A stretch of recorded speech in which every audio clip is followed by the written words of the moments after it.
kick through a door when Barry was heard screaming for help. 7:37 in the morning. That's a look at your headlines. Let's check in now with Mike. All right, thank you very much, Sarah. We hear a lot about celebrities getting prenuptial agreements, but certainly with our divorce rate in this country around 50%, more and more people are getting them, but there are issues that can happen outside of that agreement. Stewart Welch joins us this morning to explain in Money Tuesday. And again, you may have a prenuptial agreement, but you've ran into a situation where a viewer asked you a question about what happens if something happens outside of that agreement, right? Yeah, Mike, this was an actual case that I was brought into kind of late on, but this was a couple that were in their 70s, and they had a prenuptial agreement, which I favor. So that the prenuptial basically says, here's what we're going to do. If something happens, you're not going to get any of my assets. And after the marriage, after they were married, in this case, the husband passed away about 3 years later of cancer and had some dementia in there.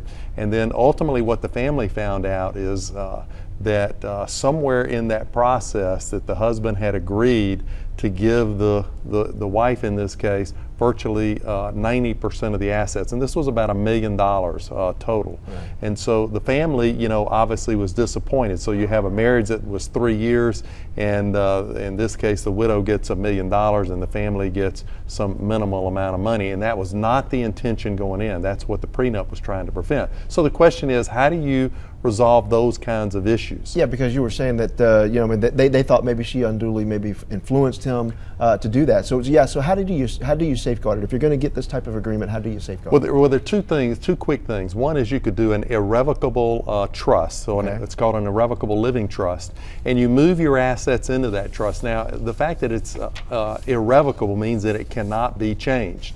And in this case, we worked on an actual case like this. We made the son the trustee. Now, obviously, the parent has given up control of those assets, so there has to be a lot of trust in the son, in this case there was. So that's the ironclad way to do it. Okay. A softer way to do it is a revocable living trust.